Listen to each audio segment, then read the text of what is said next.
माह रमजान शरीफ की तशरीफ आवरी करीब है, तो पूरे रमजान का रोजे भी रखने, तरावी भी पूरी करनी है, ये नियतें अभी से कर लें।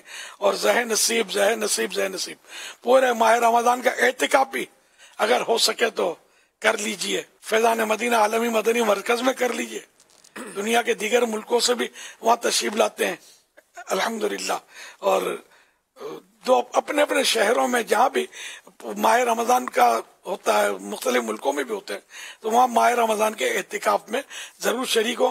पूरा महीना नसीब हो जाए तो क्या बात है, वरना 10 दिन आखिरी तो कर ही ले इंशाअल्लाह करीम। दावत इस्लामी के माहौल जहाँ इज्तिमा एहतिकाफ होता वहाँ करेंगे तो एहतिकाफ के साथ साथ सीखने को बहुत कुछ मिलेगा।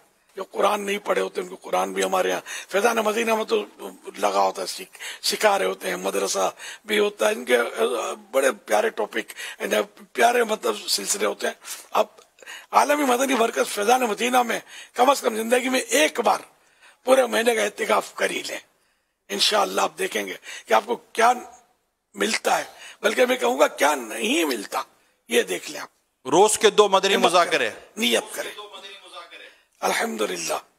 असर के बाद भी मदनी मुज़ाकरा और तरावी के बाद भी मदनी मुज़ाकरा, आलमी मदनी मरकज़ फैज़ान मदीना से मिले सुन्नत बराए रास्त ये मदनी मुज़ाकरा फरमाते हैं। हुज़ूर ये माह रमज़ान का आप तज़किरा फरमा रहे हैं, तो क्या आप यहीं आलमी मदनी मरकज़ फैज़ान मदीना में ही पूरा माह रमज़ान आप नियत कर चुके? इंशाअल्लाह करीम मेरी तो खुराक है यार। अगर आप मुझे बोलो ना कि भाई तुमसे हम यौमिया डेली 1 लाख रुपए लेंगे तो फैजान मदीना में बैठने देंगे हम एहतिकाफ में, तो मैं तो खुद तो इतनी रकम नहीं है, कहीं से इंशाअल्लाह करके कर्जा करके भी शायद मैं बैठ जाओ फैजान मदीना में। ये मेरी खुराक है। तुम घर को न खींचो, नहीं जाता नहीं जाता, मैं छोड़ के फैजान मदीना नहीं जाता। एक मुबालगा किया कि मेरा दिल तो इतना फंसा रहता है एहतिकाफ में। माह रमजान तो मेरा बहुत प्यारा महीना है, बहुत प्यारा महीना, माशाअल्लाह, बहुत ही प्यारा महीना है, मुझे बहुत ही पसंद है। मेरे प्यारे रोज़ों से बड़ा प्यार है मुझे।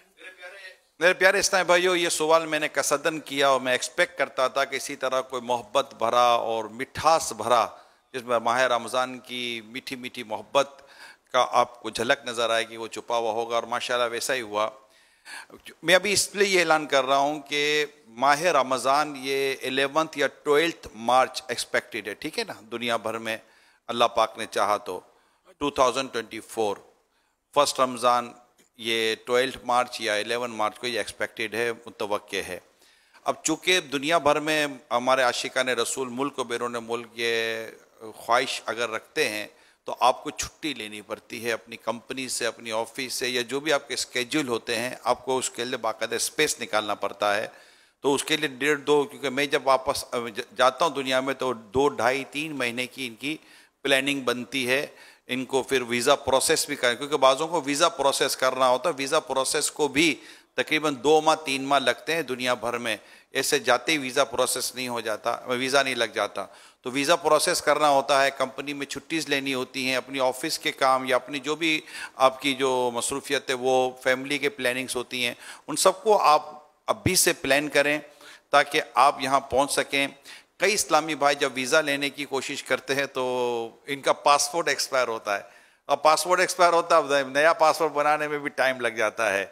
इसी तरह अगर वीज़ा उस वक्त लगता है जब आपका पासपोर्ट कम से कम 6 महीने तक वैलिड हो, 6th मंथ वैलिडिटी पासपोर्ट में होगी तो आपका वीज़ा प्रोसेस हो सकेगा, अदरवाइज आपका वीज़ा प्रोसेस नहीं हो सकेगा। तो बहुत ज़्यादा टाइम नहीं है, लिहाजा फ़ौरन प्रोसेस करें, वीज़ा प्रोसेस करें, आप अपनी कंपनी में लेटर दे दें, छुट्टियाँ ले लें और वीज़ा लगाएं, या वीज़ा नहीं है ऑन अराइवल है, जिस तरह भी है, मुल्क में है, पाकिस्तान में है, कहीं भी हैं, आपको अगर आलमी मदीना मरकज़ फैज़ान मदीना में इत्तिकाफ़ करना चाहिए, जैसा कि अभी आपने सुना, तो उसकी तैयारी आज ही से शुरू कर दें। आ जाओ आलमी मदनी मरकज़ फैज़ान मदीना में लूटने फैज़ान रमज़ान, आ जाओ आशिकाने रमज़ान फैज़ान मदीना में।